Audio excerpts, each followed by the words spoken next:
अस्सलाम वालेकुम ख्वातीन हज़रात, माज़रत थोड़ा सा इंतज़ार आपको करना पड़ा। जुम्मतुल मुबारक की शाम और हम आपकी खिदमत में हाजिर विलिंग वेज के फ़ोरम से, लाहौर स्टूडियो से।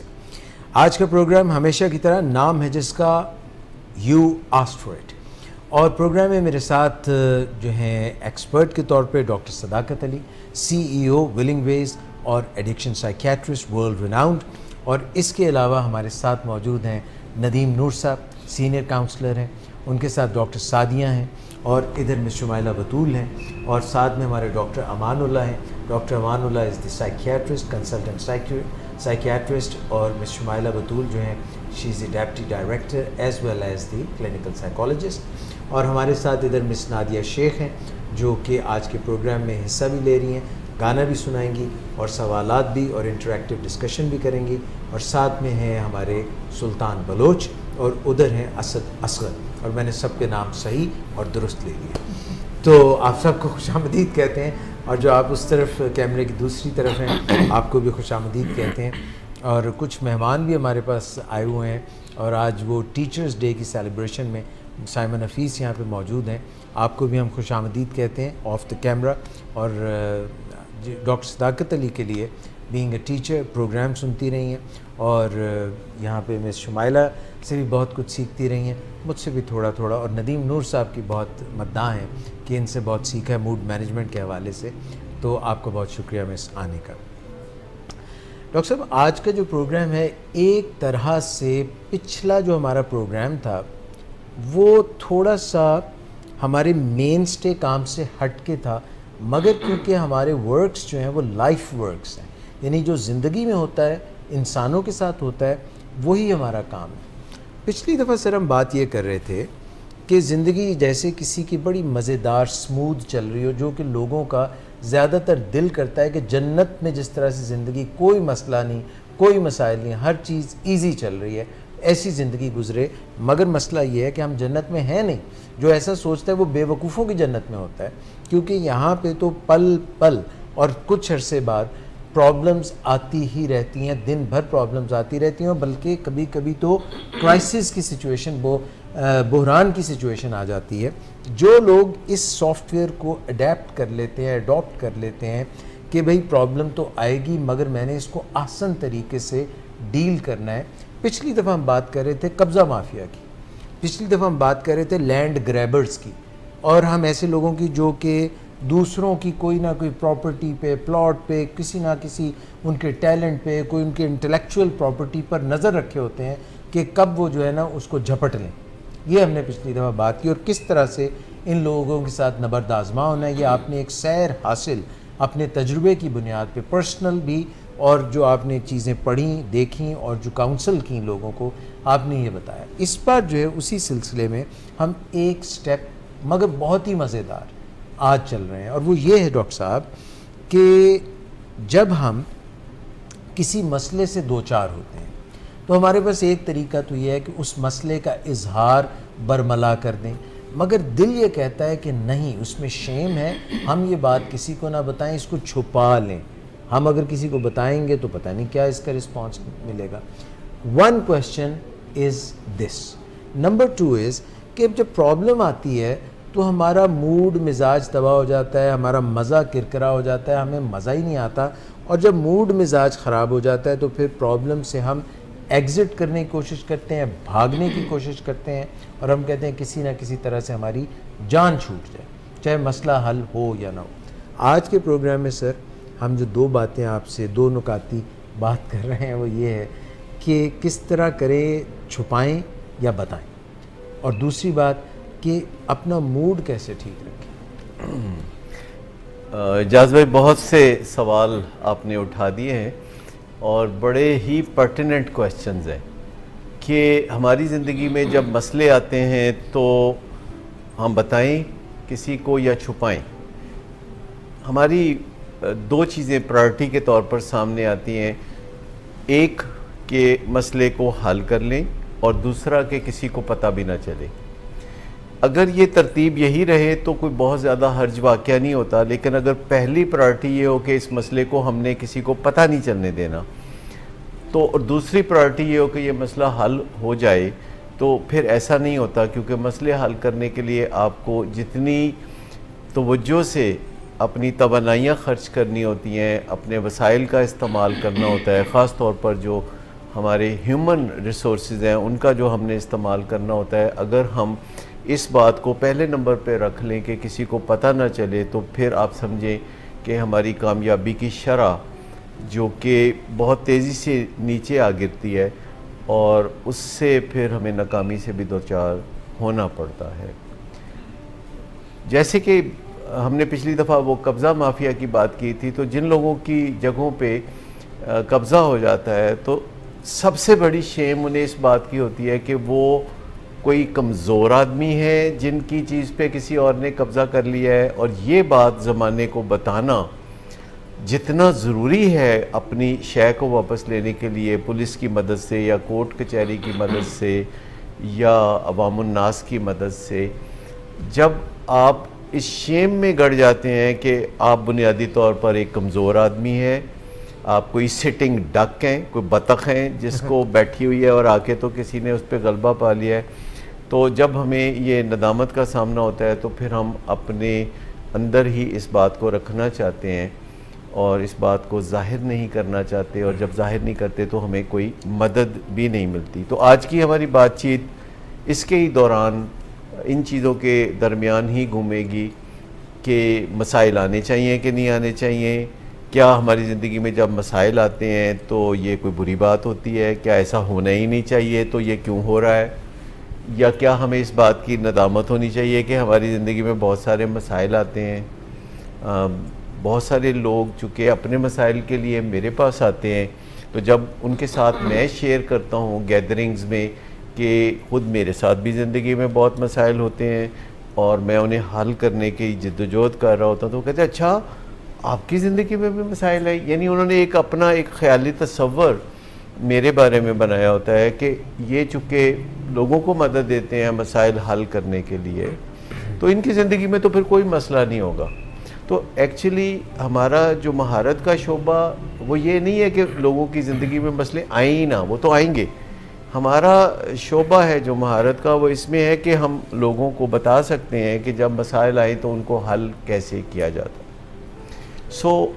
इस बात के हवाले से मैं ये कहूँगा कि जो लोग प्रॉब्लम सॉल्वर होते हैं, यानी दूसरे लोगों के प्रॉब्लम सॉल्व करते हैं, उनकी ज़िंदगी में भी नित नए मसाइल आते रहते हैं। तो ये एक तो गलतफहमी दूर कर लें।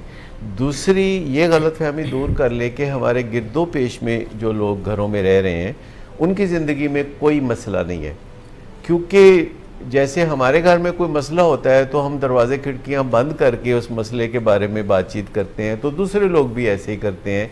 लिहाजा हमें दाएं बाएं आगे पीछे घरों में माहौल बहुत ही शानदार नज़र आता है और हमें कोई मसला हवा में परिंदों की तरह उड़ता हुआ इधर से उधर जाता नज़र नहीं आता।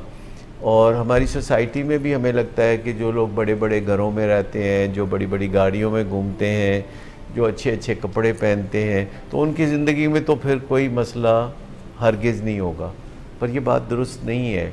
आप समझें कि जो जितनी भरपूर ज़िंदगी गुजारता है उसकी ज़िंदगी में उतने ही मसले ज़्यादा होंगे, क्योंकि जब आपकी ज़िंदगी में कामयाबियाँ आती हैं, जब आप के पास दुनिया की अनायात आती हैं, तो फिर उसके साथ मसले जो हैं, जैसे फूलों के साथ कांटे लाजमी आते हैं, और आप अगर फूल चाहते हैं ज़िंदगी में तो फिर इन कांटों के साथ भी आपको निपटना पड़ेगा, क्योंकि आप चाहें ना चाहें ये कांटे आपके साथ उलझते रहेंगे। और जिस तरह कोई बैट्समैन ये इसरार नहीं कर सकता कि बॉलर उसको सिर्फ पोले पोले बॉल कराए, इसी तरह कोई इंसान भी ये इसरार नहीं कर सकता कि ज़िंदगी में उसको कोई मसला इधर पेश ना हो और वो सारी ज़िंदगी स्मूथली गुजार के इस दुनिया से चला जाए। तो मेरे ख़्याल में अगर कोई ऐसा बंदा होगा कि जिसकी ज़िंदगी में कोई ख़ास ज़्यादा मसाइल ना हो तो वो बहुत बोर होता होगा। लर्निंग तो यही है ना कि ज़िंदगी में मसले ना हो, ना कि ये ट्रेनिंग हमें फ्रॉम द बिगिनिंग दी जाती है कि मसलों को सॉल्व करें, यानी अवॉइडेंस का pattern he from the beginning हम लेते हैं। ये बिल्कुल आपकी बात दुरुस्त है। हम जब एक दूसरे से मिलते हैं तो हम एक दूसरे से पूछते हैं कि सब खैरियत है ना, तो इस फ़िक्रे के अंदर ये बहुत ही बड़ी तमन्ना छुपी हुई है कि दूसरा ये जवाब दे कि हाँ सब खैरियत है, और पूछने वाला भी चाह रहा होता है कि यही जवाब मिले, और जवाब देने वाला भी कहता है कि जब इसकी चाहत ही यही है, जब ये मीनों में से इसने चुना ही यही सवाल है, तो वो भी कहता है कि हाँ सब ठीक ठाक है, जबकि सब ठीक ठाक ज़िंदगी में नहीं होता। और अगर हमारी ज़िंदगी में कुछ ठीक ठाक नहीं होता तो फिर हमें बता देना चाहिए कि कुछ मसाइल हैं, और अगर कोई कहे कि वो क्या मसाइल हैं और आप नहीं बताना चाहते, तो आप कह सकते हैं कि कुछ मसाइल हैं जो मैं फ़िलहाल आपसे शेयर नहीं करना चाहता, क्योंकि अगर आपको किसी बंदे से किसी मसले में मदद की उम्मीद नहीं है तो बाज़ औक़ात आप मसाइल नहीं भी शेयर करना चाहते, लेकिन अगर आपको मदद की उम्मीद हो, मदद चाहते हो, तो फिर आपको मसाइल दूसरे लोगों के साथ शेयर करने चाहिए।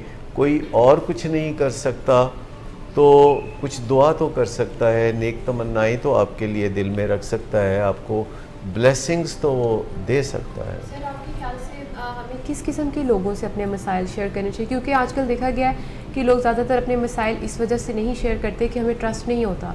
हमारे दिल में ये बात होती है कि अगर मैंने इसको बता दिया, क्या पता ये खुश हो या ये दूसरों को बता दे। तो वो कौन से लोग हैं, कुछ ख़ास लोग आप बताएंगे? हमारी फैमिली है, हमारे फ्रेंड्स हैं, जिनसे हम शेयर कर सकते हैं, जिनसे हमें मदद मिल सकती है। देखिए, एक रेलेवेंस तो होनी चाहिए।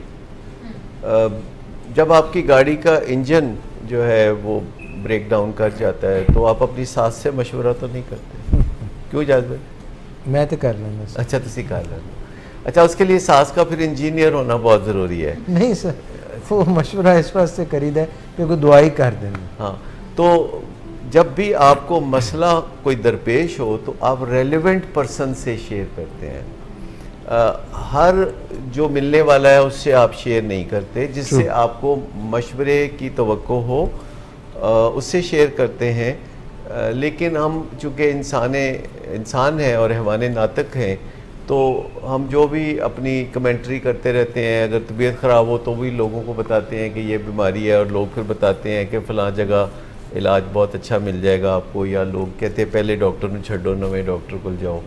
तो रेलेवेंट पर्सन से मशवरा करना बहुत ज़रूरी है। और सर, हदीस भी तो है कि जब कोई बीमारी की बात करें उसको फिर जितने लोगों को आप बता सकते हैं बताएं, ताकि उसका इलाज मिल सके। तो इसी तरह प्रॉब्लम भी अगर कोई आती है तो रेलिवेंट ऑफ कोर्स होना चाहिए, तो हमें शेयर करना चाहिए ऑब्वियसली, तभी जाके हमें सोल्यूशन मिलेगा अगर we are facing some kind of. मगर मिस नादिया, मैं और डॉक्टर साहब फोरम पे जो बात आपने कही, डॉक्टर साहब मैंने ये महसूस किया है आज ख़ुद भी और जो मुआशरे में देखा भी, हम शेम बड़ी महसूस करते हैं। हमें लगता है कि यार जो इन्हें पता लग गया ना कि मैनू की मसला थे, वही जो आपने कहा था कि जैसे लैंड ग्रैब की बताया तो उन्हें कमज़ोर बंदा, इसी तरह हमें शेम होती है कि यार अगर इसको मैंने बता दिया कि मेरे साथ क्या बीत रही है, तो अपने टिड तो कपड़ा नहीं चुकना, ये इस किस्म की बात। देखिए इजाज़ भाई, जब इंसान छोटा बच्चा होता है और उसके बहन भाई या कोई दोस्त उसकी पिटाई करता है या कुछ तंग करता है, तो उस वक्त तो वो बड़ी बाँ करता है, और जब वो बाँ करता है तो उसको मदद भी मिल जाती है। और दूसरे लोग जो उसे तंग कर रहे होते हैं उनको कुछ ना कुछ परे हटने के लिए फिर मजबूर होना पड़ता है वो।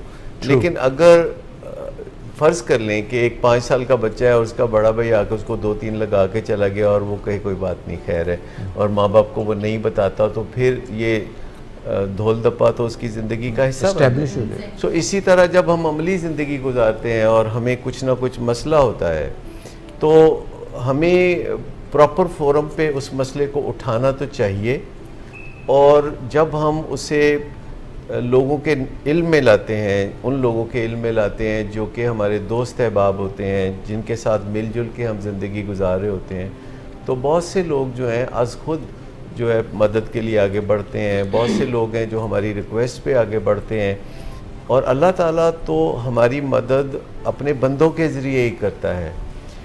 जैसे कोई एक बंदा था तो उसको बड़ा अल्लाह पे भरोसा था कि मैं मुश्किल में होऊंगा तो अल्लाह मेरी मदद करेगा, तो वो एक दिन दरिया में वो गिर गया और टुबकियाँ लगाने लगा, तो उसने कहा या अल्लाह मेरी मदद कर। तो एक बंदा जो कश्ती में था तो उसने रस्सा फेंका कि तुम इसको पकड़ लो। कहता नहीं, मुझे नहीं ज़रूरत, मैं जो है बस अल्लाह मेरे लिए काफ़ी है। तो फिर उसने दोबारा 2-3 दफ़ा कहा, लेकिन उसने रस्सा नहीं पकड़ा और वो डूब गया। और जब वो अल्लाह के सामने पेश हुआ तो उसने कहा कि अल्लाह तुमने तो कहा था मैं मदद करता हूँ। तो कहते हैं वो जो रस्सा फेंक रहा था बंदा, वो मेरा ही बंदा था, तो मैं अपने बंदों के ज़रिए मदद करता हूँ। घरों में लोगों को अपने बच्चों से भी मसाइल होते हैं। ड्रग एडिक्शन के मामले आजकल बहुत आम है, जो हमारा ख़ास फील्ड भी है। और फिर बच्चों का पढ़ने लिखने से इनकारी होना, ज़िम्मेदारियों से इनकारी होना, रातों को देर से आना, गलत दोस्तों से मिलना जुलना और गलत कामों में हिस्सा लेना और वालिदैन के लिए मसाइल पैदा करना आम है। लेकिन आपका क्या हाल है कि माँ बाप अपने सगे बहन भाइयों को भी ये बताना पसंद करते हैं कि हमारी औलाद हमें किस किस्म के मसाइल दे रही है? तो अवॉइड ही करते हैं लोग। अच्छा सर, उसकी एक उसकी रेलेवेंस ये है सर कि वो सुननी बड़ी पड़ती है। फुफी जी आ जाते हैं, फिर खाला जी आ गए, फिर कोई होर आ गया कि निखिद इन माँ प्यो ने सही ट्रेनिंग ही नहीं की, यदि सही जो है इसको इसकी परवरिश ही नहीं की। देखिए, इसमें बात यह है कि जब बच्चा बहुत पढ़ रहा होता है और स्ट्रेट एज ले रहा होता है तो फिर फूफी जी को बताते हैं कि नहीं? बताते हैं, फिर खुशी से बताते हैं। हाँ। और जब बच्चा पढ़ने के लिए बाहर गया होता है और वहाँ से अच्छी खबरें आती हैं तो फिर बताते हैं ना। तो जब आप शेयर करते हैं अपने बच्चों की अच्छाइयाँ, तो फिर ऐसी बात जो कि मनफी बात है वो भी आप शेयर कर सकते हैं, क्योंकि आप खाली मीठी मीठी बातें अगर शेयर करेंगे तो उनका तासर होगा कि आपके बच्चे जो है वो बिल्कुल ठीक ज़िंदगी गुजार रहे हैं और आपको तंग नहीं कर रहे हैं। सो एक वालिदैन को थोड़ा बहुत ट्रैप्स भी होते हैं, जैसे वालिदैन चाहते हैं और ये पोर्ट्रे करना भी चाहते हैं कि उनके बच्चे परफेक्ट हैं। तो अपने बच्चों को परफेक्ट बनाने की जो तमन्ना है, ये एक हद से जब बढ़ जाती है तो ये क्रेजीनेस आ जाती है इसके अंदर, और फिर हम अखलाकी कदरों को दाव पे लगाना शुरू कर देते हैं। यानी औलाद के बारे में झूठ बोलना शुरू कर देते हैं, उनकी कामयाबी के झूठे किस्से सुनाना शुरू कर देते हैं, और अपनी जो फीलिंग्स हैं उनको मैनेज करने के लिए हम बच्चों की कामयाबियां या बच्चों के अहवाल से फ़ायदा उठाना चाहते हैं, जबकि अपनी फीलिंग्स के हम खुद ज़िम्मेदार हो सकते हैं और बच्चे अपनी फीलिंग्स के खुद ज़िम्मेदार हो सकते हैं। बाज़ काम हम एक दूसरे के लिए नहीं कर सकते, हम एक दूसरे के लिए नींद पूरी नहीं कर सकते, हम एक दूसरे के लिए एक्सरसाइज नहीं कर सकते, हम एक दूसरे के लिए खाना नहीं खा सकते, हम एक दूसरे के लिए तालीम व तरबियत नहीं कर सकते। तो इसका मतलब ये है कि हम कितने भी करीबी रिश्तों में जुड़े हुए हों, हम फिर भी अलग अलग इंसान हैं। सो जब हम अपने सगे बहन भाइयों को नहीं बताएंगे अपने बच्चों के बारे में जो तकलीफ़ हमें पहुंच रही है, तो वो समझते रहेंगे कि हमारे बच्चे बहुत अच्छे हैं, और जब हम नहीं बताएंगे तो ज़रूरी नहीं कि हमारे बच्चे भी नहीं बताएंगे, और बच्चे अपना मुकदमा बहुत अच्छे तरीके से अपने चचा को, ताया को, मामू को या फूफो को पेश करते हैं। और बाज़ औक़ात आपको जो मैक्सिमम रेजिस्टेंस मिलती है अपने बच्चों को डिसिप्लिन करने के हवाले से, वो आपको अपने सगे बहन भाइयों की तरफ से मिलती है, जो लाड प्यार का सिलसिला एक हद तक आगे ले जाना चाहते हैं।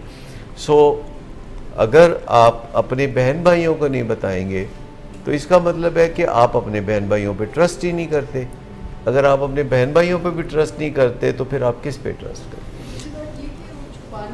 मसला उतना इम्पोर्टेंट समझा ही नहीं जाता है कि इसको हल किया जाए। वो छुपाने में सारी एफर्ट्स लगती रहती हैं, और ख़ुद भी फिर समटाइम फैमिलीज इस काबिल रहती नहीं है कि वो मसले का हल निकालें, फिर एक्सट्रीम पे ही जाते हैं, जिसको घर से निकाल दें या इस तरह की ही फिर। एक और पहलू भी है कि जब हम अपने मसले को छुपाते हैं, जो बच्चों के हवाले से हो या किसी भी हवाले से हो, जब हम अपने मसले को धड़ाधड़ छुपाने में एनर्जी खर्च करते रहते हैं, और फिर साथ वो जो मसला है उससे कुछ बुरे नताइज निकल रहे हैं, जब वो बुरे नताइज निकल रहे हैं तो अब छुपाना हमारी इतनी प्रायोरिटी है कि अगर फ़र्ज़ करें हमारे बच्चे को किसी गलती की वजह से किसी मनफी नतीजे का सामना है, जैसे कि वो थाने में जा फंसा है नशा करते हुए, या कोई ट्रैफिक वायलेशन करते हुए, या कोई हादसा करके, तो अब अगर हमें छुपाना है इस बात को ज़माने से, तो हमें उसे फिल फौर पुलिस से निजात दिलाने की ज़रूरत है।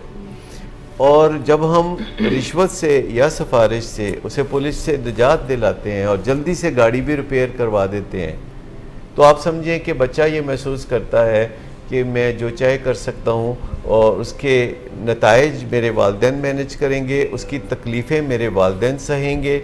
और ये अनकॉन्शियस लर्निंग है जो कि बहुत स्ट्रॉन्ग होती है। उसे लगता है मेरी ज़िंदगी में मसला है ही कोई नहीं। मतलब ये रोज़मर्रा हम देखते हैं कि बच्चे कोई ना कोई मसले पैदा करते हैं और वालिदैन उन मसलों को फिलफौर टेकअप कर लेते हैं और जैसे तैसे हो के उनके मनफी नताइज को वो मैनेज करते हैं, उनकी तकलीफ़ों को सहते हैं और वक्ती तौर पर बच्चों को थोड़ी चाड़ चंप भी कर देते हैं, कोई बुरा भला भी कर लेते हैं, कोई गाली गलोच भी कर लेते हैं। और बच्चे उस वक्त जो है समझते हैं कि चलें हम गाली गलोच थोड़ी सुन लेते हैं, क्योंकि गालियों से कोई हड्डियाँ थोड़ी टूटती हैं। सर कभी कभी बच्चों की खामियां छुपाने का एक और भी पहलू होता है कि जब वालिदैन बच्चों की खूबियां बहुत बढ़ा चढ़ा के बता रहे होते हैं रिश्तेदारों में, अपने मिलने वालों में, जो कि उनकी खूबियां उतनी नहीं होती लेकिन उन्होंने बहुत ज़्यादा बढ़ा चढ़ा के बताई होती हैं, तो जब वो उनकी खामियां नज़र आना शुरू हो जाती हैं, जैसे एडिक्शन में आ गया या किसी और मसले में आ गया, तो फिर वो मदद लेना इसीलिए नहीं चाहते, शेम इसीलिए ज़्यादा आ जाती है कि उन्होंने उनको बहुत ज़्यादा बढ़ा चढ़ा के बताया होता है कि हमारे बच्चे तो बहुत अच्छे हैं, ऐसे हैं वैसे हैं, और हम अगर इन्हें बताएंगे, हेल्प लेने की कोशिश भी करेंगे, तो हमारा जो पहले हमने बहुत ज़्यादा झूठ बोले होते हैं बच्चों की फेक जो इज्जत बनाने के लिए, तो वो तो उसका पर्दाफाश हो जाएगा, भाटा फूटने के डर से भी तो वो बात उस डर की वजह से भी ज़्यादातर लोग जो हैं वो छुपाते रहते हैं। और एक और मेरा सर क्वेश्चन है कि जब कुछ मसाइल होते हैं कि एकदम आपकी ज़िंदगी में आ जाते हैं, तो लेकिन कुछ ऐसे मसाइल भी होते हैं जो आपको नज़र आ रहे होते हैं कि आने वाले टाइम में मेरे साथ ये मसला हो सकता है, लेकिन आपकी अप्रोच ये होती है कि देखा जाएगा, कोई मसला नहीं, आने तो देख लेंगे। वो जो ओवर कॉन्फिडेंस होता है आपका, वो भी कभी कभी आपको बहुत ज़्यादा मसाइल में धकेल देता है कि यानी ये बात बड़ी अहम बात आपने की कि देख लेंगे, और देख लेंगे ये होता है कि आज खुद ये मसाइल हल हो जाएंगे जब बच्चा बड़ा होगा, मैच्योर होगा, पढ़ लिख जाएगा, जब सर्दियां आ जाएंगी, गर्मियां चली जाएंगी, तो मसला भी इसके साथ ही लपेटे में हल हो जाएगा। और ये जो हमें अपने बच्चों के हवाले से तारीफ़ों की आदत होती है कि हम उनकी तारीफ़ों के पुल बांधते हैं और हम उनके मार्क्स को बढ़ा चढ़ा के बताते हैं और ये सब कुछ करते हैं, तो इससे हमें कोई एक तसल्ली सी मिलती है जो ज़िंदगी में हम खुद नहीं कर सके होते, वो अपने बच्चों की ज़िंदगी में देख के हमारी काफ़ी तसल्ली होती है। और बच्चों की तारीफ़ें करने की आदत इस कदर होती है कि जब लोग हमारे पास आते हैं और अपने बच्चों के एडिक्शन के मसाइल डिस्कस कर रहे होते हैं और बता रहे होते हैं कि ये किस कदर परेशानी का बायस बन रहा है और इसकी एडिक्शन से घर में कितना तूफ़ान है और कितनी तकलीफ़ है, तो सडनली ये करते करते वो एक पैंतड़ा बदलते हैं और उनकी तारीफ़ें शुरू करते हैं, वैसे ड्रग्स में है पर है बहुत अच्छा। मैंने कहा अच्छा है बहुत अच्छा, कहते हैं हाँ मोहल्ले के बुज़ुर्गों की बड़ी इज़्ज़त करता है। अच्छा, ये रोज़ाना जब तक कुछ लोगों को सड़क ना पार करा ले तब तक इसको मतलब तसल्ली नहीं होती।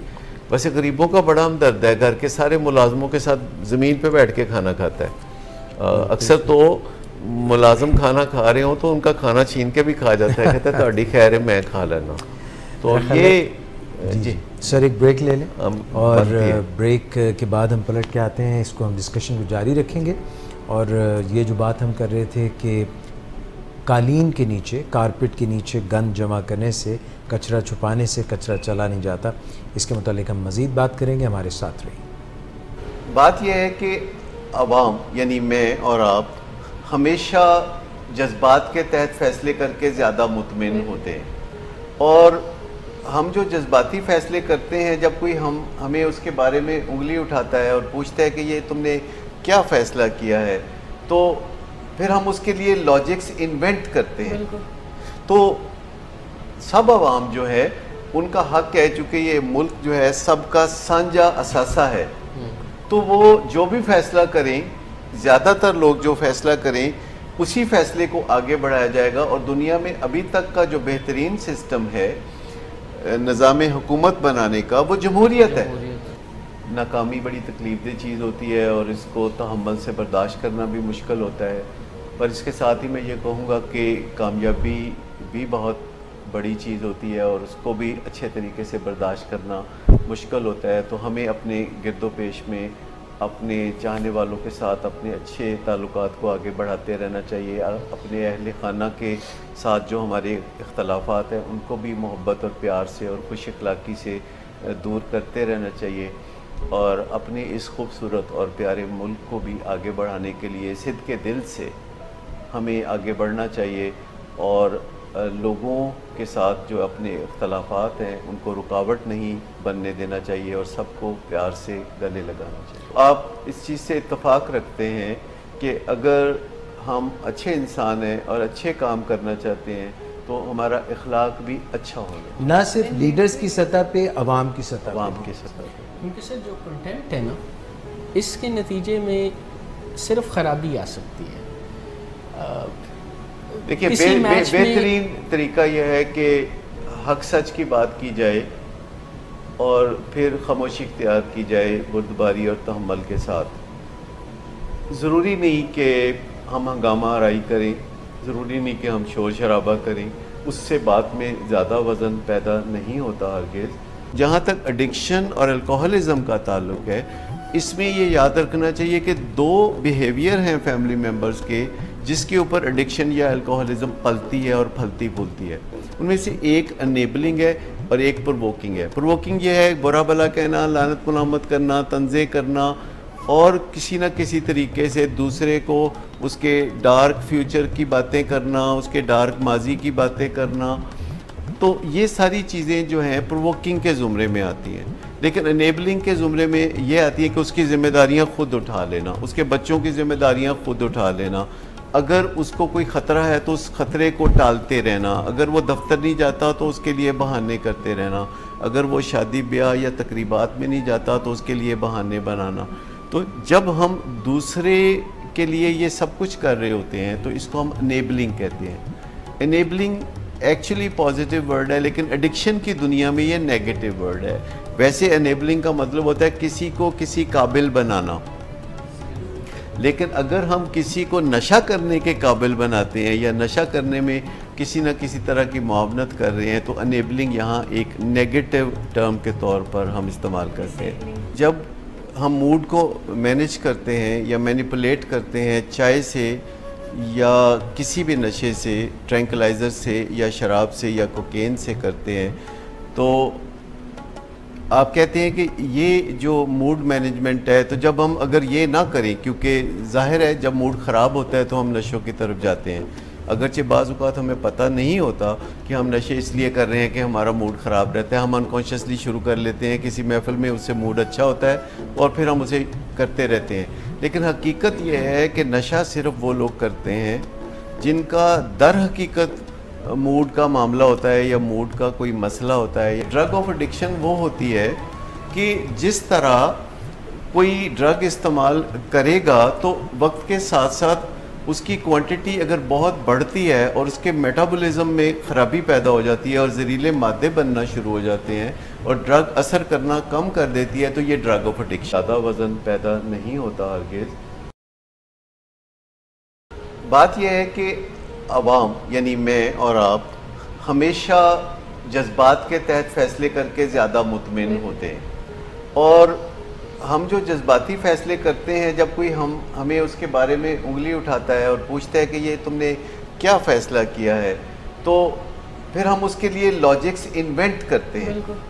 तो सब अवाम जो है उनका हक है, चूँकि ये मुल्क जो है सबका साझा असासा है, तो वो जो भी फ़ैसला करें, ज़्यादातर लोग जो फ़ैसला करें उसी फ़ैसले को आगे बढ़ाया जाएगा। और दुनिया में अभी तक का जो बेहतरीन सिस्टम है निज़ाम हुकूमत बनाने का, वो जमहूरियत है। नाकामी बड़ी तकलीफ़देह चीज़ होती है और इसको तहम्मुल से बर्दाश्त करना भी मुश्किल होता है, पर इसके साथ ही मैं ये कहूँगा कि कामयाबी भी बहुत बड़ी चीज़ होती है और उसको भी अच्छे तरीके से बर्दाश्त करना मुश्किल होता है। तो हमें अपने गिरदो पेश में अपने चाहने वालों के साथ अपने अच्छे ताल्लुकात को आगे बढ़ाते रहना चाहिए। अपने अहल खाना के साथ जो हमारे इख्तलाफात हैं उनको भी मोहब्बत और प्यार से और खुश अखलाक़ी से दूर करते रहना चाहिए, और अपने इस खूबसूरत और प्यारे मुल्क को भी आगे बढ़ाने के लिए सिद्क़ के दिल से हमें आगे बढ़ना चाहिए और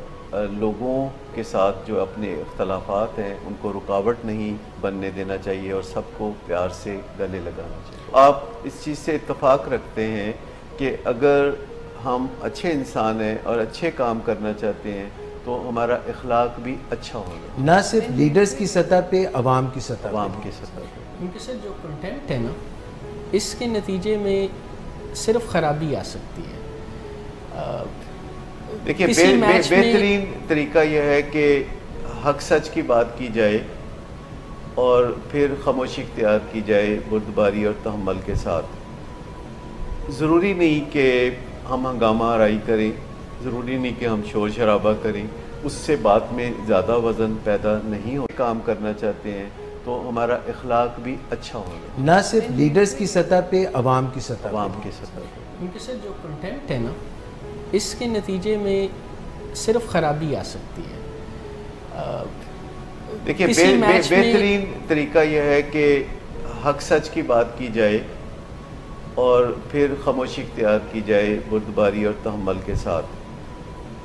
ज़रूरी नहीं कि हम हंगामा आराई करें, ज़रूरी नहीं कि हम शोर शराबा करें, उससे बात में ज़्यादा वज़न पैदा नहीं होता हरगिज़। वेलकम बैक ख़वातीन हज़रात। वक्फे में हम ये सोच रहे थे कि ज़िंदगी का तसलसल जो है उसको कई दफ़ा जब वो कट जाता है, रुक जाता है, थम जाता है, तो कहाँ से जोड़ा जाए।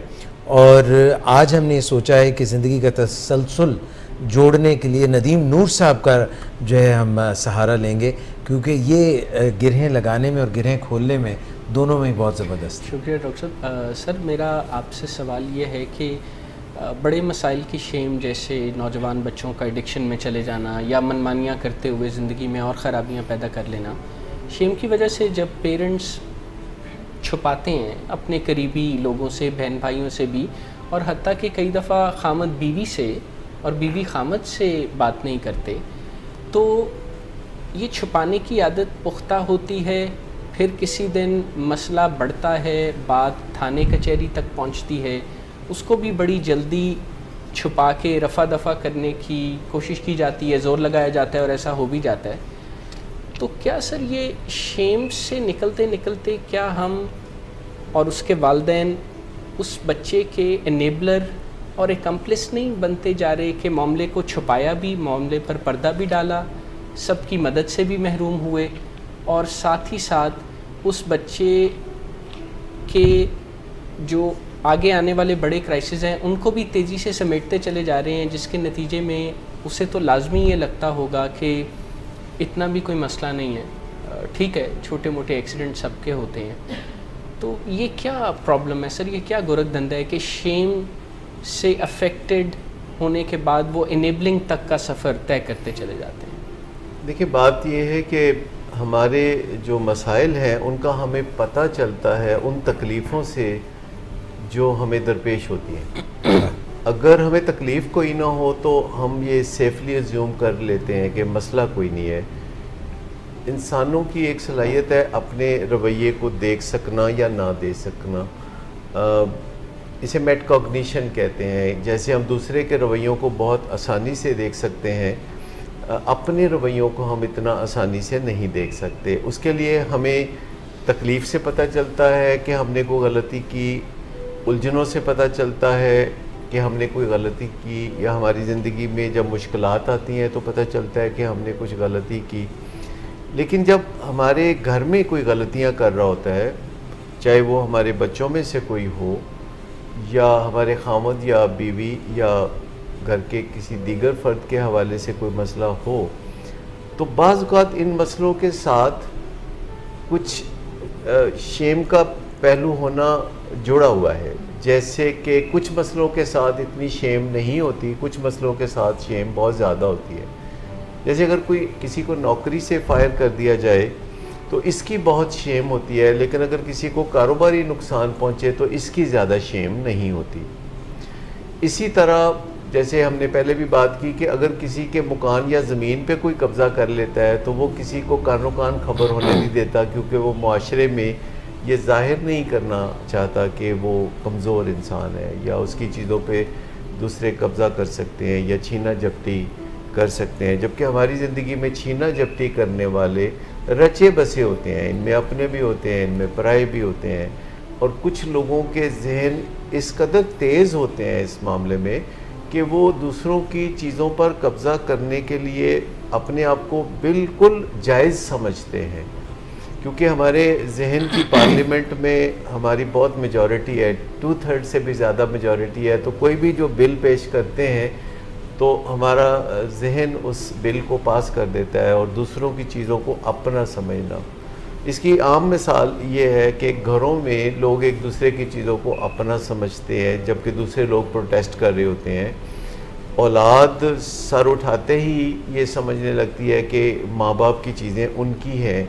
चले इसमें कोई हर्ज नहीं, क्योंकि उनके माँ बाप है तो उनकी चीज़ें भी उनकी हैं, लेकिन वो समझते हैं कि वो चीज़ें माँ बाप की नहीं हैं और ये रिश्ता रेसिप्रोकल नहीं होता।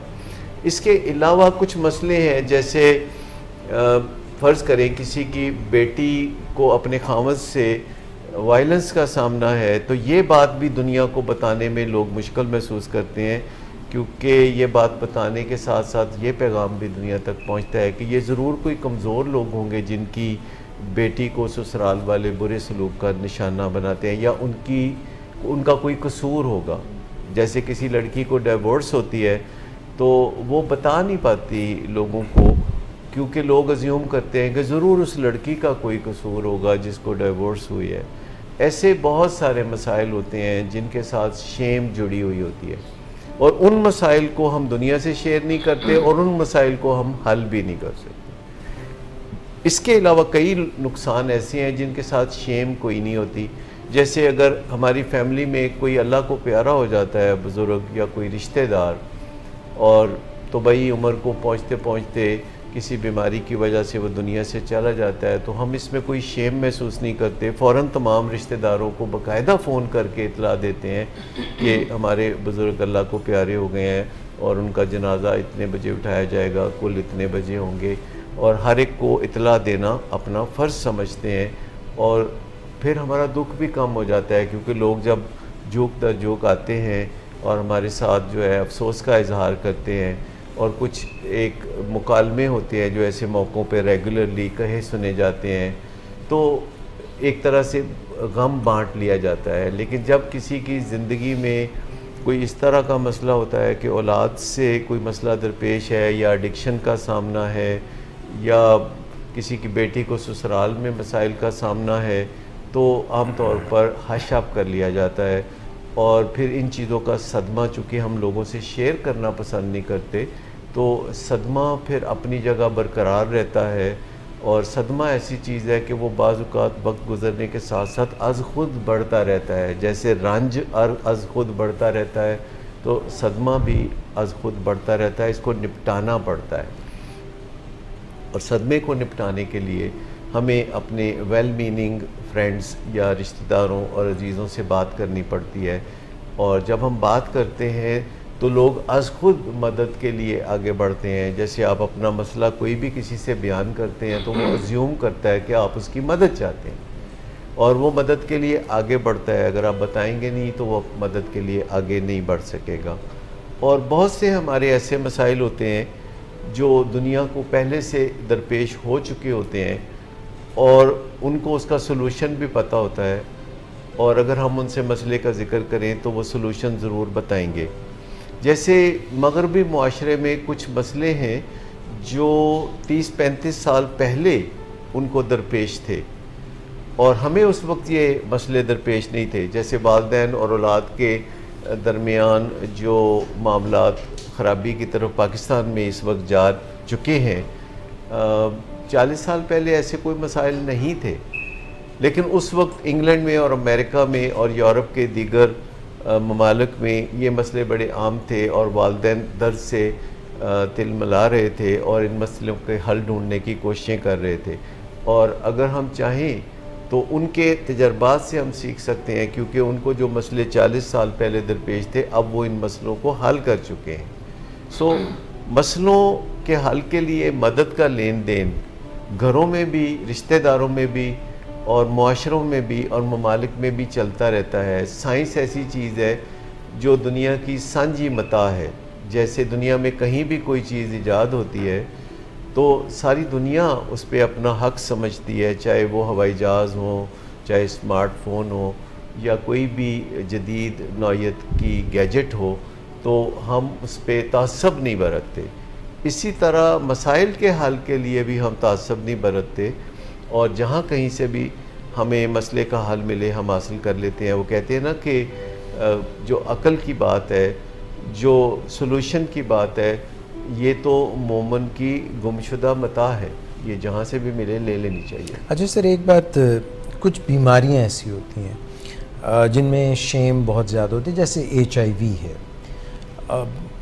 अब तो खैर कदरे जो है ज़्यादा अवेयरनेस हो गई है, वरना हेपेटाइटिस C की भी कई बात, इवन ब्रेस्ट कैंसर के साथ बहुत सारी शेम वाबस्ता है, और हमारे माशरों में बाज़ ख़वातीन बग़ैर इलाज के दुनिया से चली जाती हैं। हालांकि ब्रेस्ट कैंसर का जो इलाज है वो अब बहुत कामयाबी से सामने आने लगा है, और जिन ख़वातीन को ये मसला दरपेश होता है वो इलाज के बाद तादेर ज़िंदगी पाती हैं। दूसरी तरफ सर बच्चे जो हैं कई दफ़ा उनमें प्रॉब्लम्स होती हैं, जैसे कोई जहानत की कमी जिसको IQ कहते हैं, IQ की कमी हो सकती है, या डाउन सिंड्रोम हो सकता है, या फिर ऑटिज़म हो सकता है, या डिसलेक्सिया हो सकता है, जो कि बीमारियां को बच्चे का या माँ बाप का कसूर हरगिज़ नहीं है इसमें, मगर इसको भी छुपाया जाता है। क्या इससे भी उसका इलाज जो है उस पर कोई चोट पहुँचती है?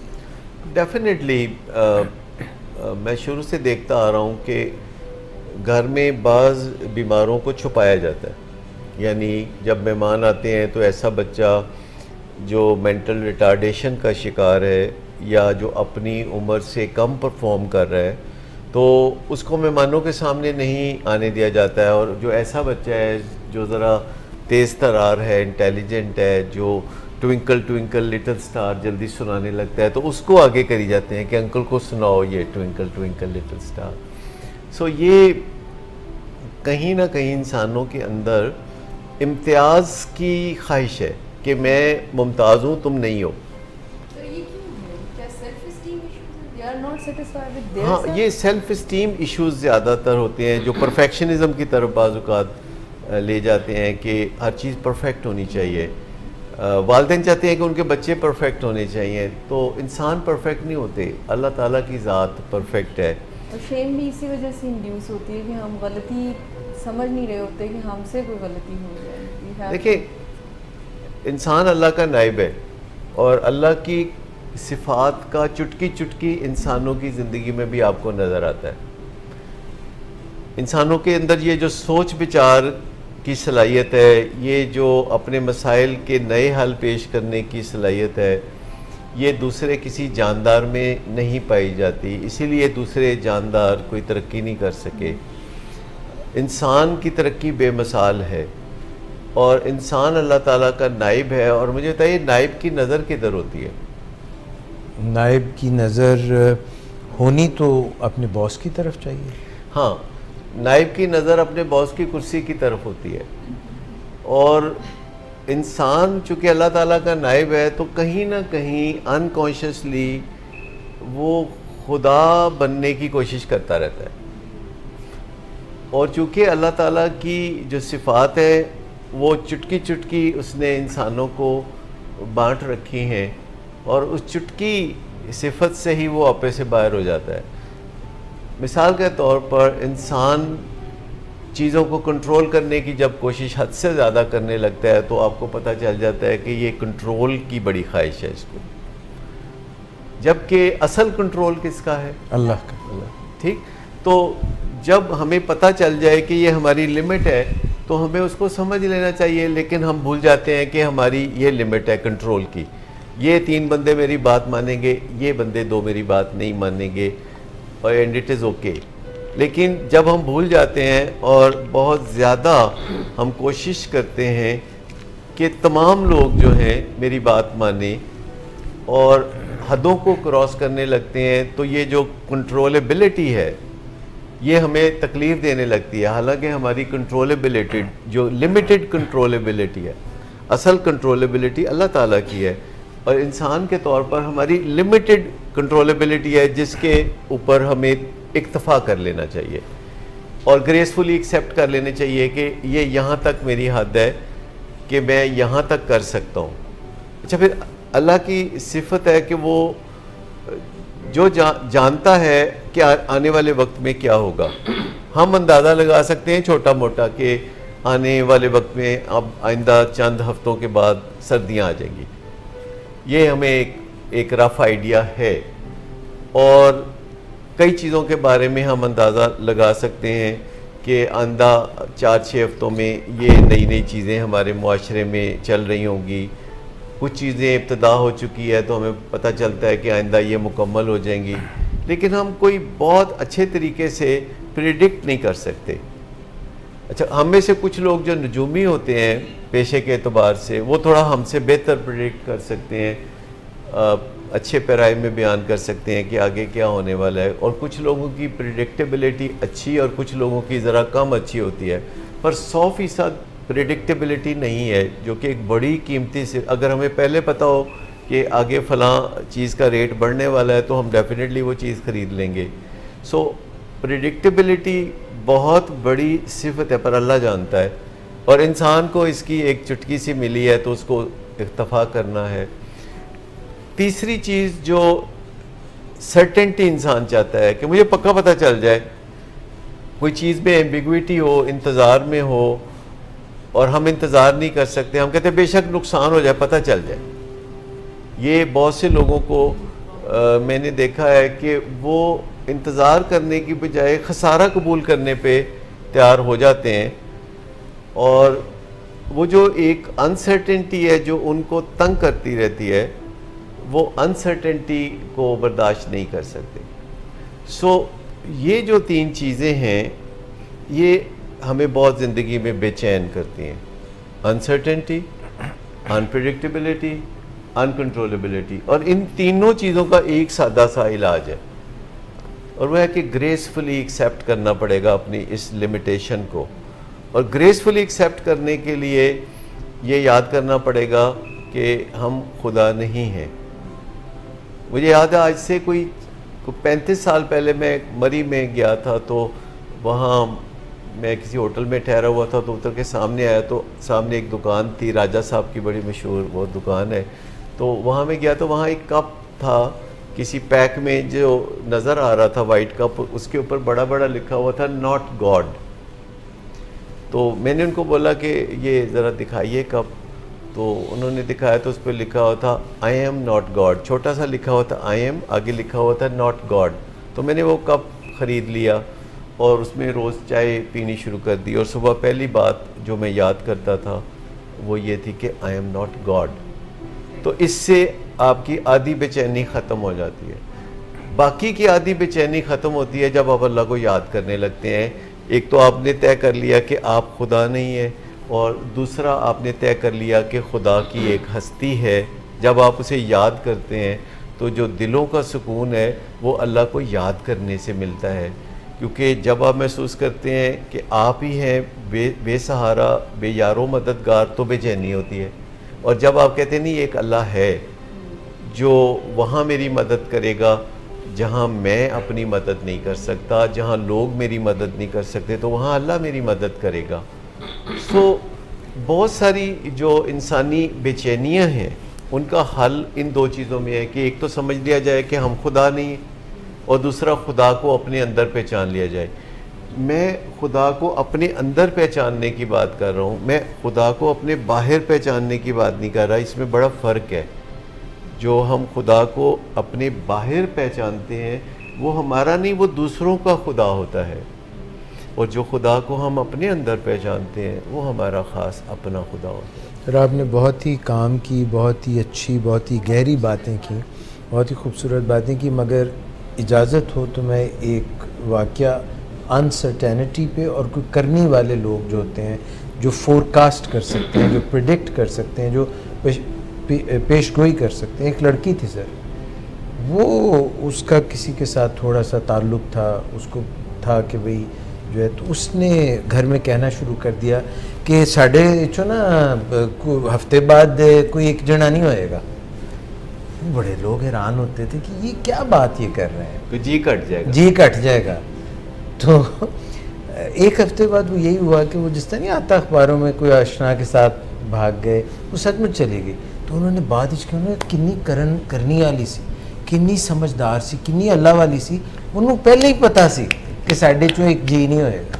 तो कई दफ़ा सर प्रेडिक्टेबिलिटी लोगों की इस तरह की भी होती है। हाँ, ये है सूरत हाल ऐसी कई दफ़ा होती है कि लोगों को पहले पता होता है कि वो खुद क्या करने वाले हैं, पर बताते नहीं हैं। अच्छा सर, इसका बिल्कुल जो हमने प्रोग्राम के आगाज़ में बात की थी, एक चीज़ पे तो हमने ये काफ़ी जो है इस पे बात की कि छुपाना या बताना, इसके असरार व रमूज़ क्या हैं, इसके फ़वाइद क्या हैं और नुकसानात क्या हैं। एक सर जिस पे हमने बात करनी है वो ये है कि जब मसला पड़ जाता है और हमारी सलाहियत अभी इतनी नहीं होती, हमारे रिसोर्सेज इतने नहीं होते कि हम उस मसले को अच्छे तरीके से उससे नबर्द आजमा हो सकें या उसका हल तलाश कर सकें, तो we tend to get agitated, हम परेशान हो जाते हैं, हमारे मूड मिजाज ख़राब हो जाता है।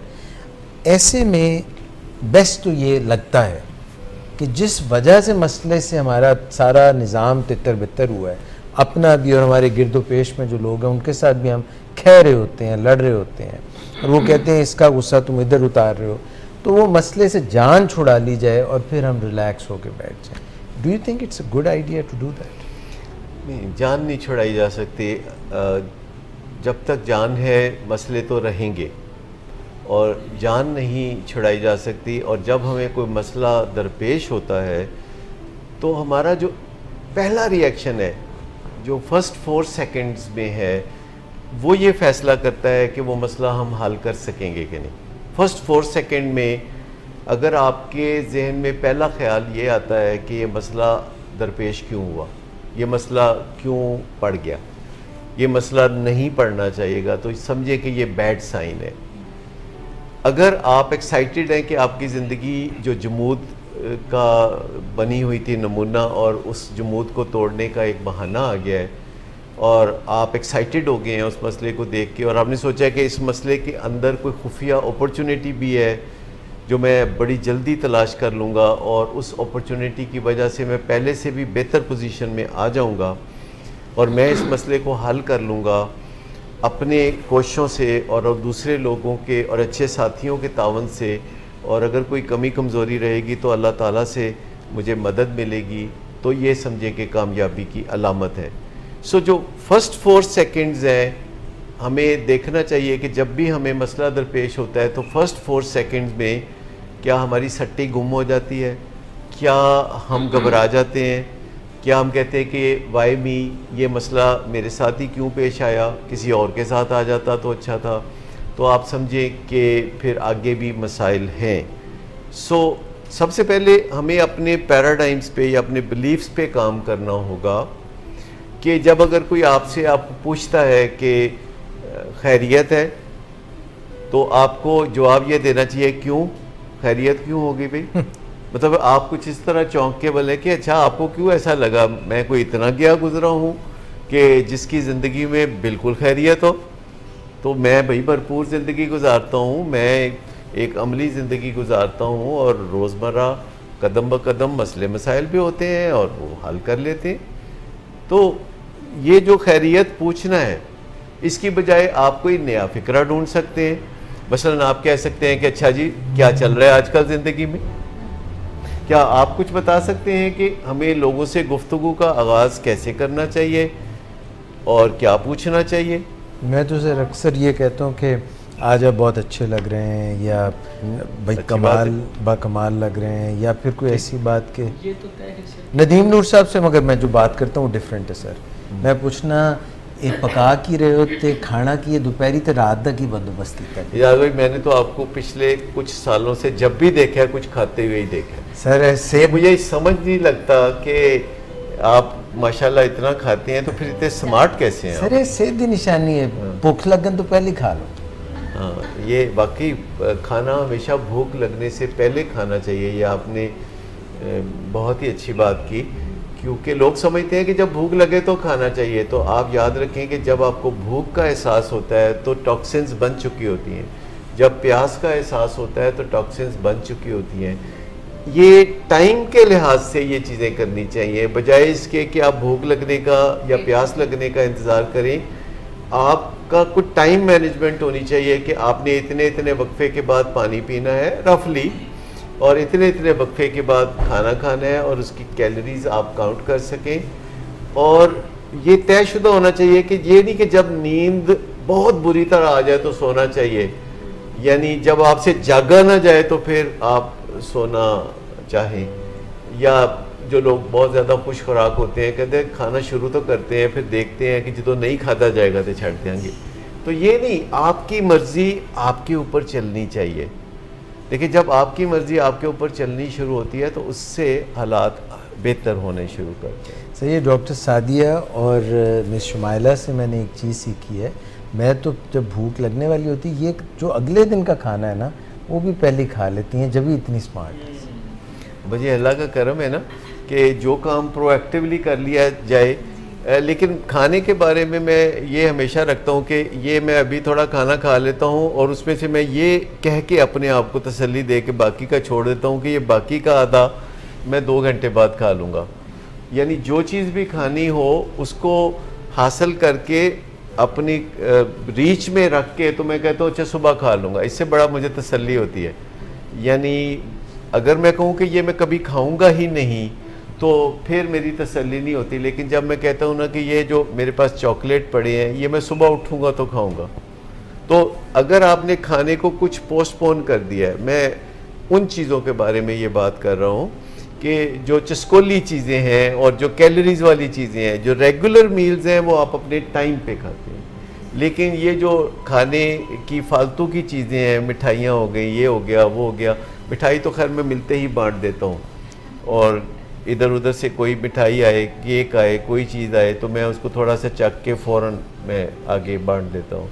सो हमें अपनी लाइफ को मैनेज करने के लिए थोड़ी एजेंसी की ज़रूरत होती है। एजेंसी एक वैल्यू एडेड विल पावर होती है। और काम काज करने के लिए जो आप कह रहे हैं कि मसला आ गया, कोई बहुत बड़ी परेशानी बज़ाहिर लगती है जो, तो आप समझें कि अल्लाह ताला ने आपके अंदर सलाहियतों को बढ़ाने के लिए उस परेशानी को भेजा है। मुझे आप बताइए कि जब आप जिम में जाके कोई 20 किलो वज़न उठाते हैं तो थोड़ी बहुत तकलीफ़ तो होती है, ऑफ कोर्स, लेकिन इन मसल्स का क्या बनता है? स्ट्रॉन्ग हो जाता है। तो ये एक सिंपल सी लॉजिक है कि हम अपने दिमाग को अगर इस्तेमाल करेंगे किसी मसले को हल करने के लिए तो दिमाग स्ट्रॉन्ग हो जाएगा। अगर हम अपने दिमाग को इस्तेमाल करेंगे कि घबराहट की बजाय इस्तकामत हमने हासिल करनी है तो फिर से बहुत बेहतरी आएगी। यानी अगर हम हाथ पांव हिलाएंगे, हाथ पांव मजबूत हो जाएंगे। अगर हम ताल्लुकात को हिलाएंगे, देखिए अगर कोई मसला दरपेश है तो आप टेलीफोन करके तो टच कर सकते हैं 10 लोगों को, और 10 में से 7 लोग जो हैं वो जोश जज्बे से आपके साथ खड़े हो जाएंगे, और 3 जो हैं वो अपनी ज़िंदगी में किसी मायूसी की वजह से शायद ऐसा ना कर सकें। और आप लोगों को कैटेगराइज भी कर सकते हैं कि ये लोग जो मददगार होते हैं और ये लोग जो हैं ये वैसे एक्वेंटेंसेस हैं और हाल अहवाल पूछने के लिए काफ़ी हैं, लेकिन अमली तौर पर वो आपकी ज़िंदगी में कोई बेहतरी लाने की कोशिश नहीं करेंगे। सो आप लोगों को पहचानते हुए भी चले जाते हैं।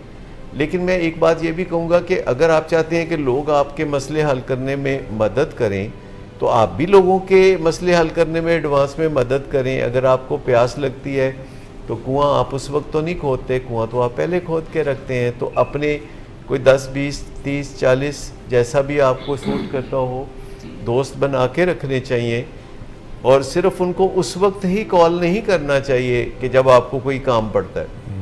आप उनको आमतौर पर भी उनकी ज़िंदगी को टच करते रहते हैं।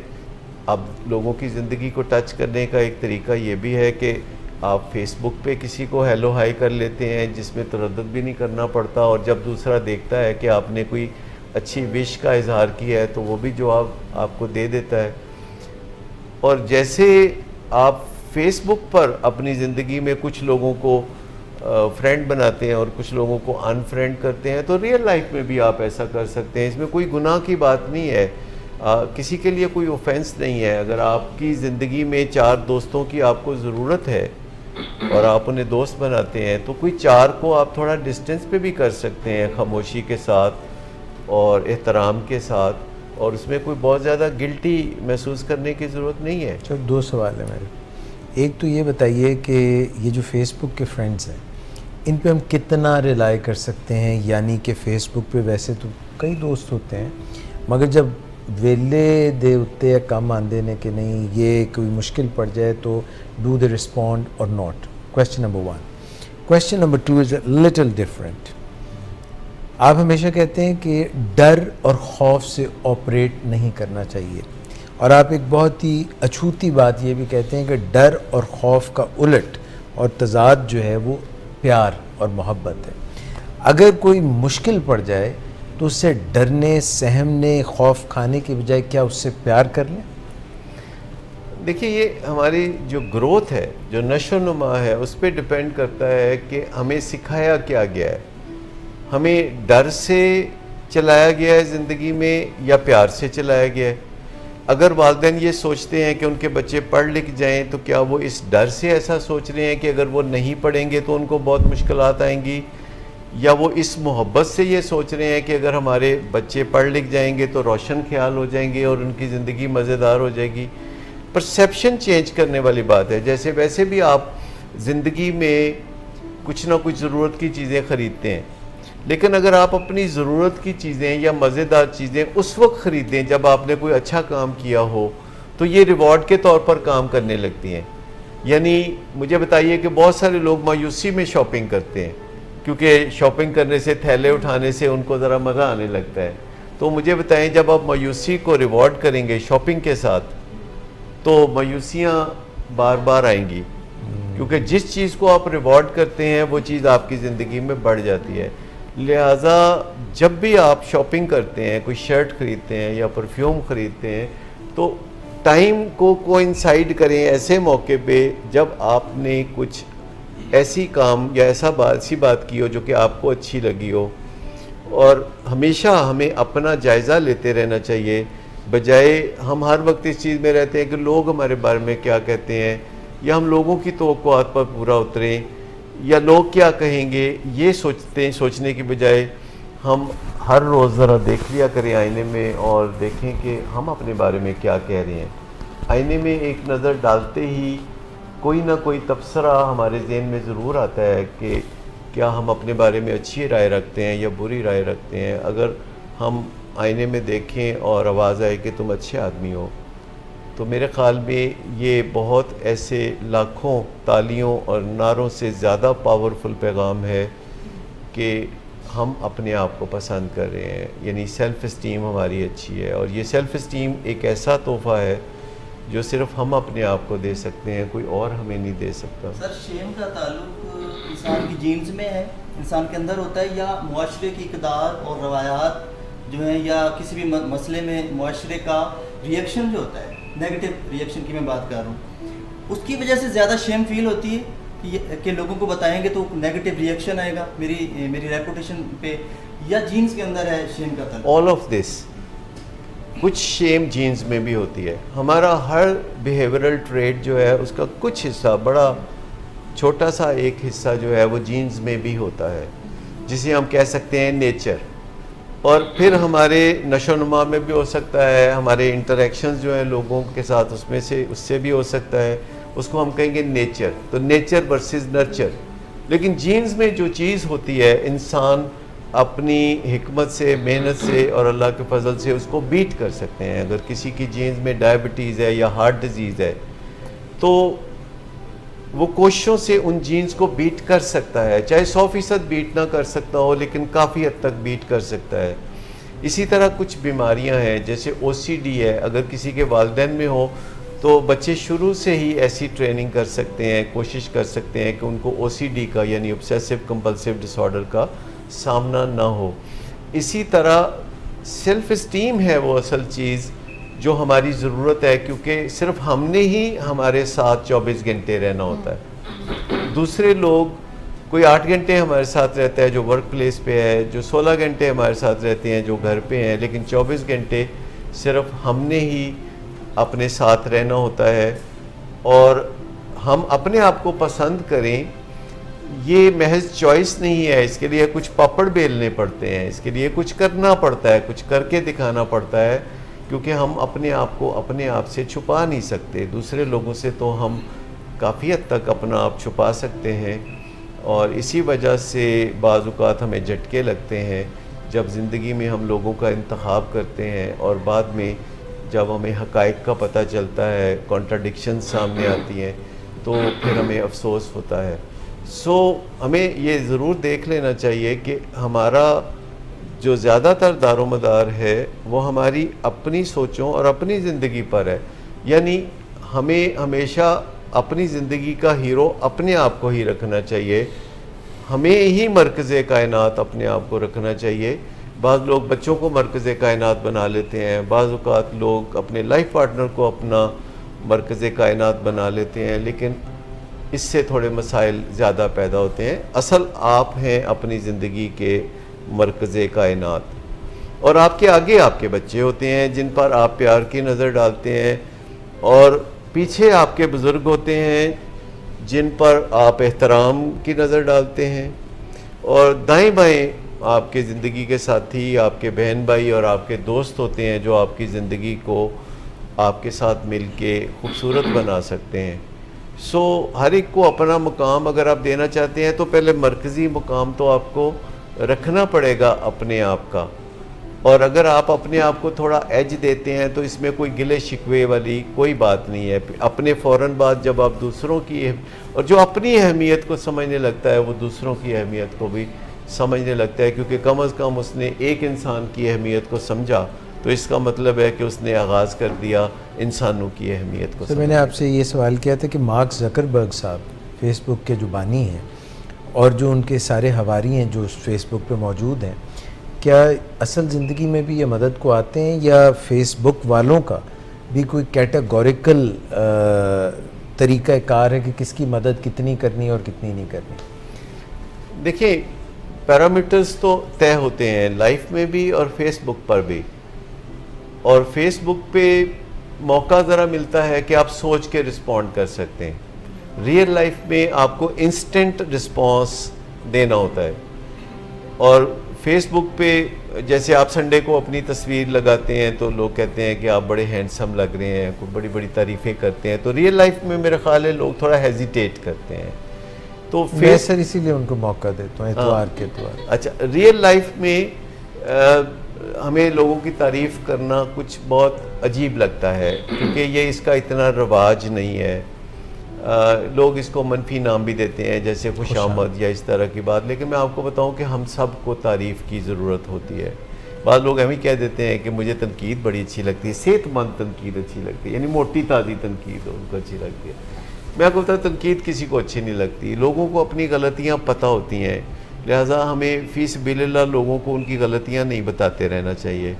इवन बादशाह जो हैं वो भी दरबारी रखा करते थे और दरबारियों का काम ये था कि वो बादशाह की तारीफ़ करते थे, तो उनका नाम पुकारने से पहले ज़िल्ले इलाही, आपका पता नहीं क्या बुलंद हो, इकबाल बुलंद हो आपका, वगैरह वगैरह। तो बादशाह जो कि बादशाह थे उनको भी दरबारियों की ज़रूरत है। तो हम आप तो आम इंसान हैं, हमें थोड़ी हौसला अफजाई की, थोड़ी किक की, थोड़ा पुश की हमें ज़रूरत होती है। तो एक दूसरे की गलतियाँ निकालना, ख़ास तौर पर कुछ रिश्तों में तो गलतियाँ निकालना गुनाह अजीम है। मतलब मियाँ बीवी एक दूसरे के ऊपर तनकीद करें, ये बिल्कुल कहीं नहीं लिखा मियाँ, और ये बहुत ज़्यादा होता है और ये तनकीद बड़ी तौहीन अमेज़ भी होती है। लेकिन मैं आपको बताऊं कि मियाँ बीवी का रिश्ता इस्लाह का रिश्ता नहीं है।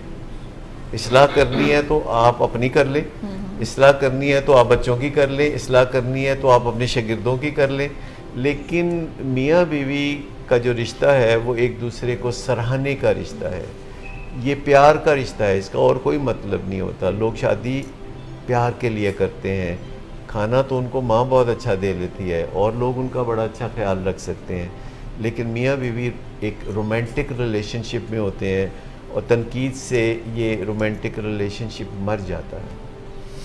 डॉक्टर साहब सम अप कर देते हैं प्रोग्राम को और फिर हम जाएंगे सुल्तान साकिब बलोच साहब, जो विलिंग वेज के लिए इन्होंने एक नया गाना, जो धुआं वाला गाना है, वो तो हमारा बहुत पॉपुलर है, सुपर हिट का, और आज को एक वो सुनाएंगे और फिर मिस पे हम प्रोग्राम मैं को जितनी दफ़ा भी वो गाना सुनता हूँ ना तो इट टचेस माई हार्ट। मैं समझता हूँ कि बहुत अच्छा, ज़बरदस्त सेम है। तो प्रोग्राम का इख्तिताम हम बादज़ा करेंगे मिस के गाने के साथ। सर ये बता दीजिए कि मसला है, मसले की इंटेंसिटी काफ़ी है, फ्रीक्वेंसी भी कुछ मसले की है, अपने मूड मिजाज को दुरुस्त रखने के लिए क्या 2-4 टिप्स हैं, किन चीज़ों का ख्याल है? ये बात अधूरी रह जानी थी, आपने बड़ा अच्छा सवाल किया। पहली बात तो ये है कि जब भी कोई मसला दरपेश हो तो समझे कि इस दुनिया में हम इसीलिए हैं कि हमें मसले दरपेश हों, और अज़ल से इंसान को मसले दरपेश थे, इंसान ने वो मसले हल किए और हमारे जैसे इंसानों ने वो मसले हल किए। और मसले हल करने के लिए जितना अच्छी पोजीशन में हम आज हैं, पहले कभी नहीं थे। हम अपने मसलों के हल के लिए गूगल पे जा सकते हैं, यूट्यूब पे जा सकते हैं, और जब हम मसले के हल के लिए कोशिशें कर रहे होते हैं और सीख रहे होते हैं तो इससे हमें एंग्जाइटी नहीं होती। एंग्जाइटी होती सिर्फ इसलिए है कि ये मसला है, कुछ करो, और जब आप कुछ करना शुरू करते हैं तो फिर एंग्जाइटी होना ख़त्म हो जाती है। तो एक तो ये पहले से ही अपना एटीट्यूड बना लें और बार बार ये बात दोहराते रहा करें कि चूँकि मैं ज़िंदगी का एक भरपूर बड़ा खिलाड़ी हूँ तो मुझे मसले दरपेश होंगे और मैंने मसलों में से अपॉर्चुनिटीज़ निकालनी है, नंबर 1। नंबर 2, मुझे अपने दोस्तों को इस मसले की मदद के लिए कहना है। सिनर्जी इसी को कहते हैं, मातहतों को, दोस्तों को, अजीज़ों कारब को इसीलिए होते हैं लोग के बंदा बंदे के काम आता है। इंसान एक इकट्ठे मुआशरे में इसीलिए रहते हैं। तो ये याद रखें कि किसी से मदद मांगना कमज़ोरी की निशानी नहीं होती, ये ताकत की निशानी होती है, और मदद के लेन देन से रिश्ते मजबूत होते हैं। जब हम मदद का लेन देन ख़त्म कर देते हैं तो फिर हम थैंक यू भी नहीं कह सकते, क्योंकि जब हम मदद नहीं मांगते तो थैंक यू किस बात का। तो जब हमें मदद मिलती है तो हम थैंक यू कहते हैं, तो उससे रिश्ता जो है मजबूत होता है। तीसरी बात यह कि जब हमें कोई बड़ा मसला दरपेश हो तो फिर हमें अपने मूड और मिजाज की बतौर ख़ास हिफाजत करनी है, क्योंकि मूड का भट्ठा बैठ गया तो समझिए आपके मसले का भी भट्ठा बैठ गया। और मूड को ठीक रखने के लिए हमारे जिस्म में अल्लाह ताला ने बंदोबस्त कर रखा है कि अगर हम 3-4 चीज़ों को, जो कि ऑब्ज़र्वेबल और मेजरेबल चीज़ें हैं, अगर 3-4 चीज़ों को हम ठीक रखें हर हालत में, और जो सारी मुफ्त हैं, इन सब चीज़ों को जिनका मैं जिक्र करने लगा हूँ ये मुफ्त हैं। मिसाल के तौर पर अगर मसला दरपेश है और हम थोड़ी वर्जिश वगैरह पहले भी करते हैं और उसको हम थोड़ा बढ़ा देते हैं, अपनी वॉक को थोड़ा 20% बढ़ा देते हैं, तो इससे बिल ज़्यादा नहीं आएगा लेकिन खुशी ज़्यादा आएगी, नंबर 1। नंबर 2, जब हमें मसला दरपेश हो, एक मसला दरपेश हो तो एक मसला खुद ना पैदा करें। मतलब दफ्तर में बॉस से डांट पड़ी है, ये एक मसला दरपेश है। घर जाके बीवी के ऊपर गुस्सा उतार रहे हैं, ये आप दूसरा मसला पैदा कर रहे हैं। तो जब एक मसला हो तो उसे काफ़ी समझें, तो दूसरा मसला जान के ना पैदा करें। उसके लिए फिर आप इंतज़ार करें जो कुदरत आपको दूसरा मसला बैलेट के ज़रिए देगी। अच्छा, जब मसला दरपेश हो तो लोगों के साथ काइंड हो जाएं, यानी आप सबॉर्डिनेट्स के साथ, अंडर प्रिविलेज लोगों के साथ और काइंड हो जाएं और प्यार डालना शुरू कर दें, क्योंकि जब आप स्माइल करेंगे, प्यार से बात करेंगे किसी मातहत के साथ, तो वो वापस में आपको प्यार देगा। सो इसमें भी कोई ख़र्च नहीं आता। चौथी चीज़ है कि जब कोई मसला दरपेश हो और एंग्जाइटी हो तो पानी बेपनाह पिएँ। पानी 50% बढ़ा दें 2-3 दिन के लिए, तो आप समझिए कि आपके टॉक्सिन्स पानी में से निकल जाएंगे। इस पर भी कुछ खर्च नहीं आता। पानी भी अभी अगरचे बिकना शुरू हो गया है, लेकिन फिर भी पानी हम अफोर्ड कर सकते हैं। एक चीज़ है कि हम नींद ज़रूर पूरी करें, नींद पे कोई कॉम्प्रोमाइज़ नहीं करना, और नींद को वक्त का ज़िया नहीं समझना। हम सब समझते हैं कि नींद वो चीज़ है जिसके ऊपर फिर हम मुद्दा डाल सकते हैं। जब काम ज़्यादा होंगे नींद कम कर लेते हैं, नहीं कुछ और चीज़ कम कर लें, नींद को कभी कम ना करें। नींद को नाप तोल के 8 घंटे रखें। और आज के ज़माने में चूँकि बहुत सारे काम करने के लिए हमारे पास फैसिलिटीज़ हैं, तो हम अफोर्ड कर सकते हैं ये लग्जरी के 8 घंटे सोएं। और 8 घंटे सोने के लिए मुझे तो 9.5 घंटे चाहिए। इन्वेस्टमेंट जो है 9.5 घंटे की करूँगा तो सॉलिड नींद मुझे 8 घंटे की मिलेगी, और इस पर भी कुछ खर्च नहीं आता। और अपनी ज़िंदगी में जो प्यार मोहब्बत है, जो रोमांस है, इसको खो जाने ना दें। और जब आप एक रोमांटिक रिलेशनशिप में होते हैं, चाहे आप 30 साल के हों, चाहे आप 20 साल के हों, चाहे आप 60 साल के हों, चाहे आप 80 साल के हों, इसमें उम्र की कोई कैद नहीं है। तो जो रोमांटिक रिलेशनशिप होता है ये एक्सटेटिक होता है, और you have a right to one romantic relationship. अगर आप 10-12 रख लें तो फिर ये बेड़ा गर्क करने वाली बात है। तो मोनोगमी जो है, जो एक रोमांटिक रिलेशनशिप है, वो आपको एक्सटेटिक रखता है, आपके मोराइल को नीचे नहीं गिरने देता, और आप अपने मसले को हल करने के लिए आगे बढ़ते रहते हैं। सर ये जो रोमांटिक रिलेशनशिप है कितने ना रखना है जी सर। अच्छा, ए प्रोग्राम के बाद में नहीं सर, मैरिटल या एक्स्ट्रा मैरिटल? नहीं, मैरिटल रखना है इसको। अच्छा, मैं आपको बताऊं कि दोस्तों के साथ जो आपका अच्छा रिलेशनशिप है, हंसना खेलना, बातें करना, लोगों को बहलाना, लोगों को एंटरटेन करना, ये कोई ख़र्चा नहीं आता। मैं लेकिन आपको बताऊं कि जब आप लोगों के लिए एंटरटेन होते हैं तो लोग आपकी तरफ बढ़ते हैं। लेकिन अगर आप लोगों को हमेशा बुरी खबर सुनाएं, हमारे एक यहाँ है हज़रत जॉन शहजाद, जब आपको मिलेंगे ना वो बताएंगे उत्थे अग लग गई सी, अच्छा वो फलानी जहाँ थे उत्थे बलवा हो गया, उत्थे ट्रैफिक जैम है, आज सारा दिन नहीं खुली।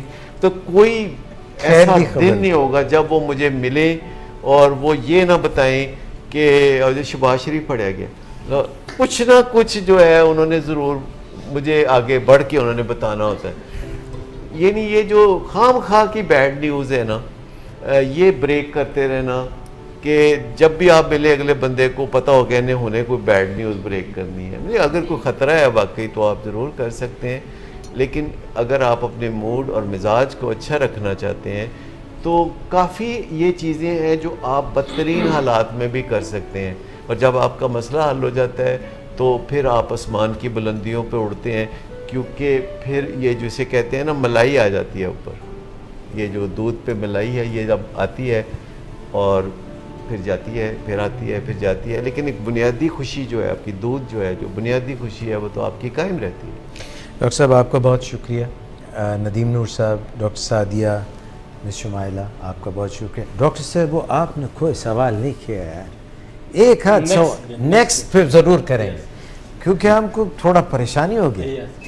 तो हम जो है सर अभी हम जाएंगे, जो है हमारे सुल्तान भाई जो हैं वो विलिंग वेज के लिए कोई गाना तैयार करके बैठे। Right after your song we will go to miss Nadia Sheikh and then we will finish the programme. हम गाना सुनते हैं, हमारी तरफ से इजाज़त कबूल कीजिए।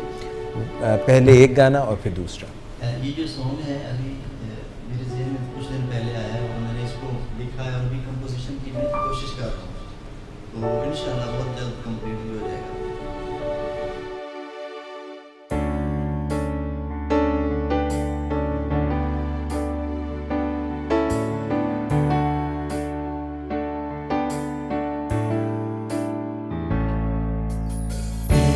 जिंदगी तुझे क्या हुआ, ऐ जिंदगी तुझे क्या हुआ, अपनों ने जब दौर किया टूटने पे मजबूर किया, सांसें चाहे चलती रही पर जलता रहा वजूद मेरा, ऐ जिंदगी तुझे क्या हुआ, ऐ जिंदगी तुझे क्या हुआ।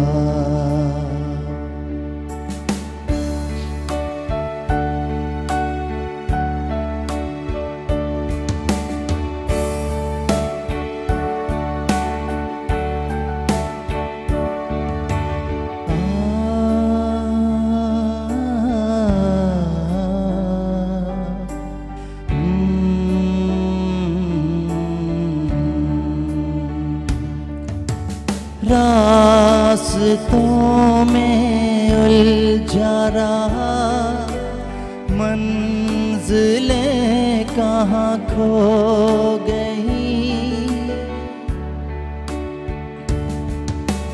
रास्तों में उलझा रहा, मंजिलें कहाँ खो गई।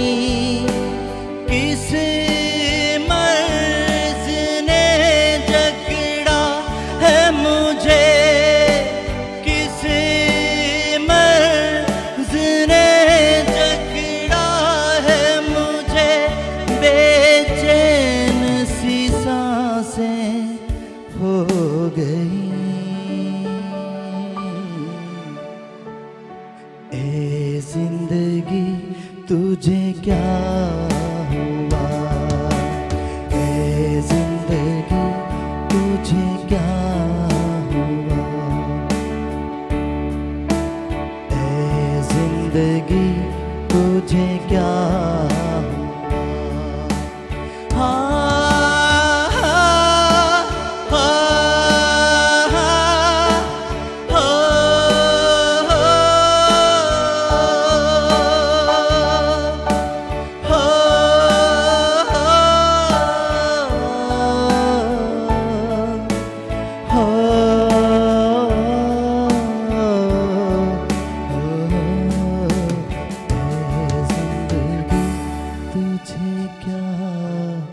हुआ।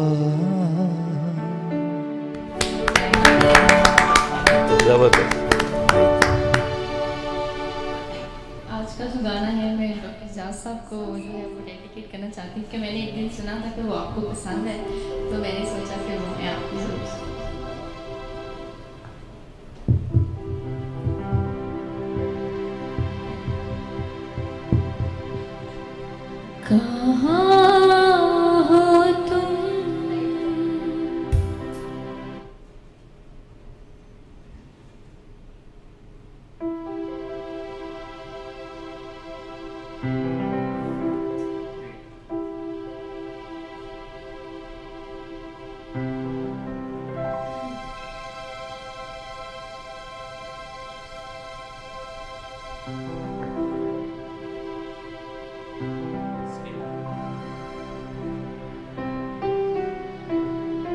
कहाँ हो तुम, चले आओ, मोहब्बत का तकाज़ा है। गमे दुनिया से घबरा कर तुम्हें दिल ने पुकारा है। कहाँ हो तुम, चले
चले आओ,